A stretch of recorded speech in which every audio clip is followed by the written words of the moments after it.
Chapter 13, Limits and Derivatives. In this video, I am going to teach all the formulas or basics. So see, any function is given, that is f of x is equal to 3x. For this, you have to find the value of fx when x is near to 1. When x is near to 1. This we are doing because we want function of x, limit of x tends to 1. I want value of limit x tends to 1 fx. So first I will find the values of fx when x is near to 1. Either on left side or right side. Both values. Left hand side and right hand side I have to find. So first we take from left side. Nearer and nearer to 1 will be 0.9, 0.99, 0.999, 0.4 times 9. So you will get value 3x. 3 into 0.9. So you will get 2.7.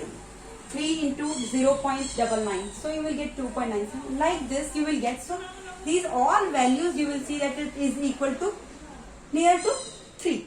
So I can say it is clear that fx, function of x, is arbitrarily near. This is a term.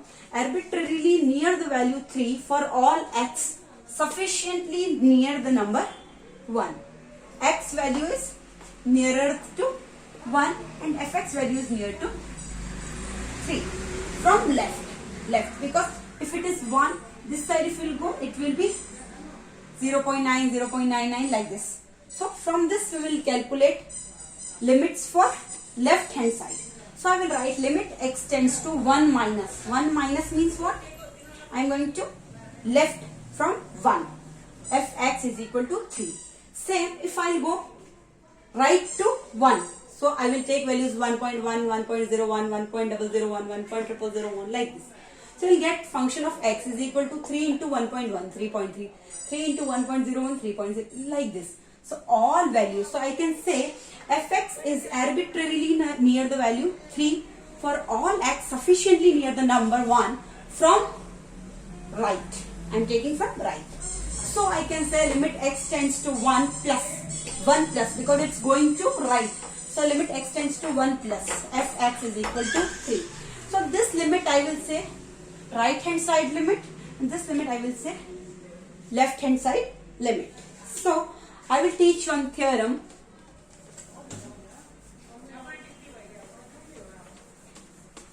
That limit x tends to C, function of x is equal to L if and only if limit x tends to C minus function of x is equal to L and limit x tends to C plus function of x fx is equal to L. Means both left hand side limit and right hand side limit should exist, then only you can find the limit of a function. So this is the theorem. Theorem I am writing that limit x tends to C, any limit x tends to C, function of x is equal to L. Only in this case when left hand side limit of x tends to C minus fx is equal to L is equal to limit of x tends to C plus f of x.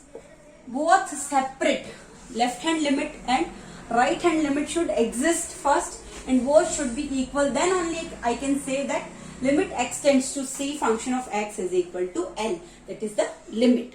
Chapter name is limits and derivatives. First I am going to teach limits. Is it clear? Okay. Now some standard results are given on limits, so I am writing that first. Limit x tends to C, limit x tends to C alpha is equal to alpha, where alpha is a fixed real number, where alpha is a fixed real number, fixed real number. Like let's say example I am taking limit x tends to 5. Here it's written minus 5 is equal to what? Minus 5 only, because alpha is a fixed real number. Is it clear? Now, and this only, this is the some important results on limits. Now second part. Limit x tends to C, x power n is equal to C power n. Limit x tends to C, x power n is equal to C power n for all n belongs to natural numbers. Third part, limit x tends to c, f of x is equal to f of c, where fx, where function of x is a real polynomial in x, is a real polynomial in x. Is it clear?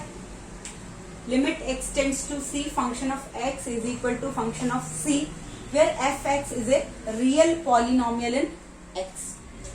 Fourth part, limit x tends to c, mod of x is equal to what? Mod of c. Limit x tends to c, mod of x is equal to mod of c. These are all some standard results on limits. This is first part. I am writing all the results so we can use that while solving the questions. Now, algebra of limits. Algebra of limits. Algebra of limits. Let f and g, function f and g are two functions, and limit x tends to c, function of x is given equal to L, and limit x tends to c, function of g of x, this is different function, g of x is equal to given m. Is it clear? Then I can write these all results. I am writing here. You can see limit x tends to c, limit x tends to c, alpha of function of x. So how will you write? Alpha will come out, and you know limit of x tends to c, fx is equal to what? L. So alpha L. For all alpha belongs to real number. For all alpha belongs to real number. Second part, limit x tends to c, function of x plus g of x is equal to what? Limit of x tends to c. I can write limit of x tends to c, f of x plus limit of x tends to c, g of x. I know this is given equal to L plus n. I can break this. Limit x tends to c, fx plus gx. I can write limit x tends to c, f of x plus limit of x tends to c, gx, L plus m. Same I can write for limit, this is third, limit of x tends to c, f of x minus g of x is equal to what? Limit of x tends to c, fx minus limit of x tends to c, gx. I know this is given L minus m. Same I can write for multiplication. Limit of x tends to c, fx, gx. I can write what? Limit of x tends to c, fx into limit of x tends to c, gx. You know this is L, this is m. This is fourth part. Fifth part, when limit x tends to c, fx upon gx. So I can write limit x tends to c, fx upon limit of x tends to c, gx is equal to L by m, is equal to L by m when m is not equal to 0. These all are the algebra of limits. These are all some standard results. Now, two more parts are there.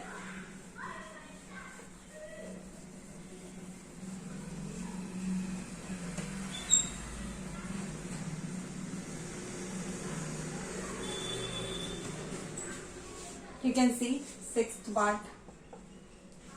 Limit x tends to c, 1 upon fx.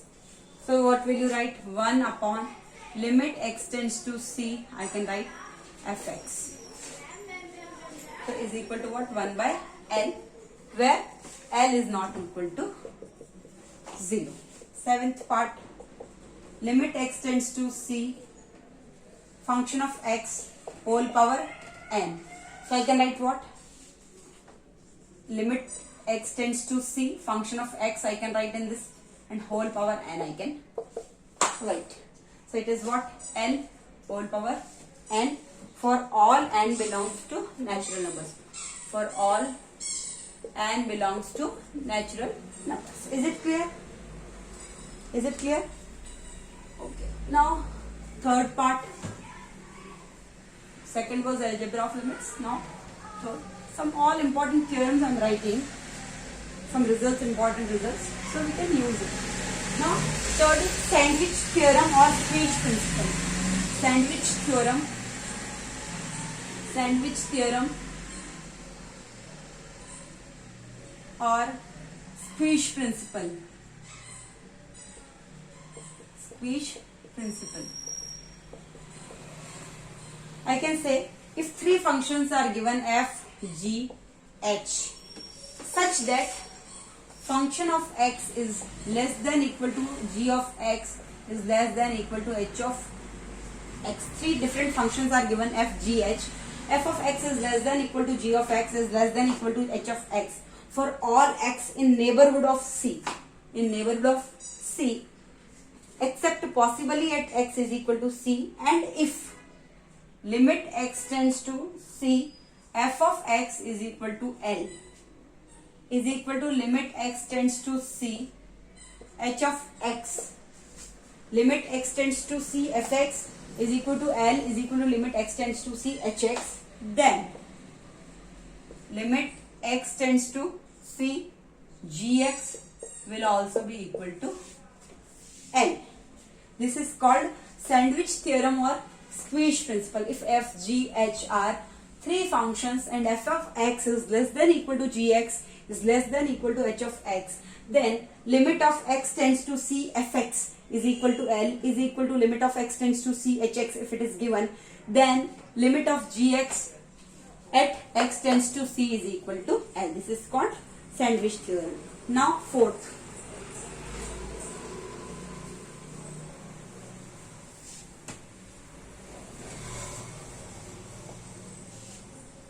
Limit x tends to c, fx is equal to limit x tends to c, f of x is equal to 0, limit x tends to c, fx is equal to 0, and gx is bounded in a gx is bounded in a deleted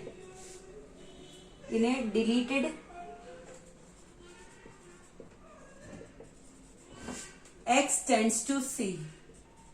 X tends to c in a deleted neighborhood of c. In a deleted neighborhood of c of c. Limit x tends to c, f of x is equal to 0, and gx is bounded in a deleted neighborhood of c. Then limit x tends to c, fx, gx is equal to what? 0. This is also the important result. Now fifth part first. Limit x tends to c minus f of x is equal to limit x tends to c minus f of x is equal to limit h tends to 0 minus f of c plus h I can write.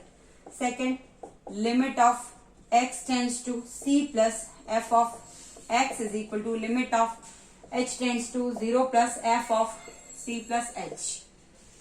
Third, limit of x tends to c, f of x is equal to limit of h tends to 0, f of c plus h. Is it clear? Limit of x tends to c minus f of x is equal to limit h tends to 0 minus, I can write f of c plus h. Limit of x tends to c plus f of x, I can write limit h tends to 0 plus f of c plus h. Limit x tends to c, f of x, I can write limit h tends to 0, f of c plus h. These are all important results. on limits. Now, some important theorems, more important theorems are there. Some important theorems. Some important theorems on limits. You can see here first. Limit x tends to 0 minus. Limit x tends to 0 minus fx is equal to limit of x tends to 0 plus f of minus x. Limit x tends to 0 minus fx is equal to, if I want to change the limit x tends to 0 minus, I am writing x tends to 0 plus. So at the place of x I can write minus x. Limit x tends to 0 minus fx is equal to limit of x tends to 0 plus f of minus x. This is the theorem number 1. Theorem number 2. This is very important theorem, we will use in so many questions. Limit x tends to a. Limit x tends to a. X power n minus a power n upon x minus a. If question is of this form, or I can make question in this form, I can use direct formula. If limit x tends to a, x power n minus a power n upon x minus a is equal to n into a power n minus 1 for all n belongs to natural numbers. This is a very important theorem on limits. This we will use in so many questions. Limit x tends to a, x power n minus a power n upon x minus a. Now indeterminate forms we have to learn. Indeterminate forms. Indeterminate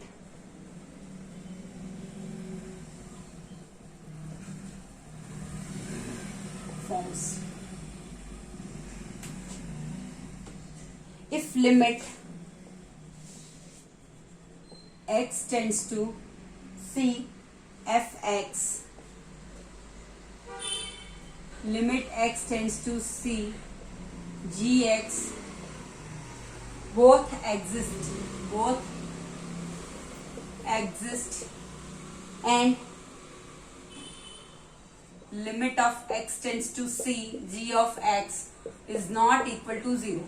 What I am saying, if limit x tends to c fx and limit x tends to c gx both exist and limit x tends to c gx is not equal to 0, then limit of x tends to c fx upon gx is equal to, I can write limit of x tends to c fx upon limit of x tends to c gx is equal to, this I can write when limit x tends to c gx is not equal to 0. I can write it like this. If limit of x tends to c fx,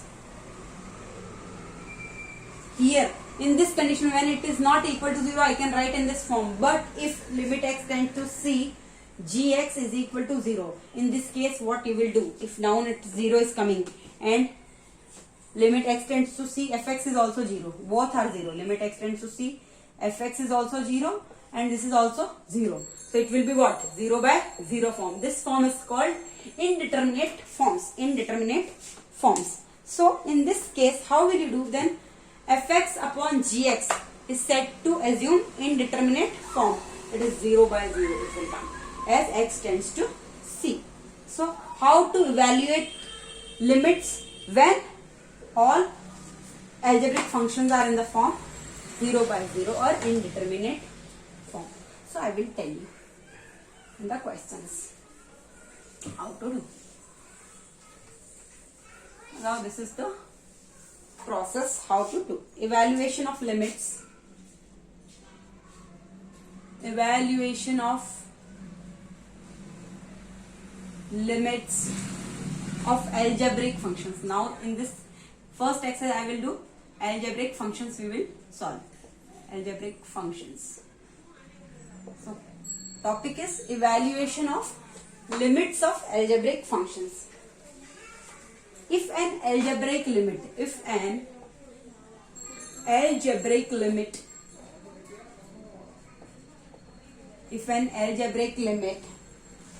limit x tends to c upon g of x assumes indeterminate form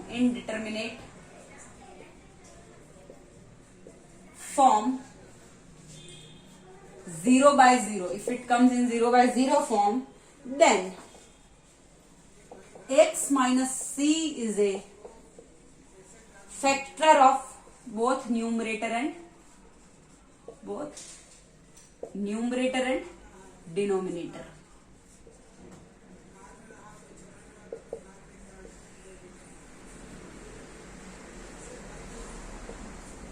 Is it clear?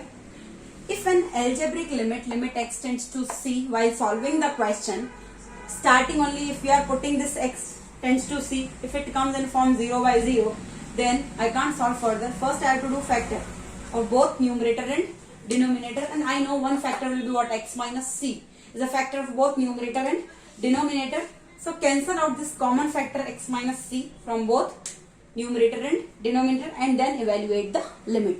This is the process to solve the questions. So we'll do in question chapter number 1. And one more important thing I want to tell you. Mod of x. These all questions are very important. Mod of x is equal to what? X. If x is greater than 0. This is very important. Mod of x is equal to x if x is greater than 0. And mod of x is equal to minus x if x is less than 0. This is very important. Like how I will take. X is greater than 0. Let's say I am taking value 5. 5 is greater than 0. So mod of x value 5 is equal to what? 5 only. But if x is less than 0, let's say it is minus 1. Then mod of x is equal to what? Minus of x. So at the place of x, that is what? Less than 0. And my value of x is what? Minus 1. So I will substitute here minus 1. Mod of minus 1 is equal to what? Minus of x. So minus is in formula and at the place of x I have minus 1. That's why I am writing minus 1. So it is 1 only. What the point? So if x is greater than 0, then mod of x is equal to x. And if x is less than 0, then mod of x is equal to minus x. You have to feed in your mind. Then we'll proceed further. Thank you.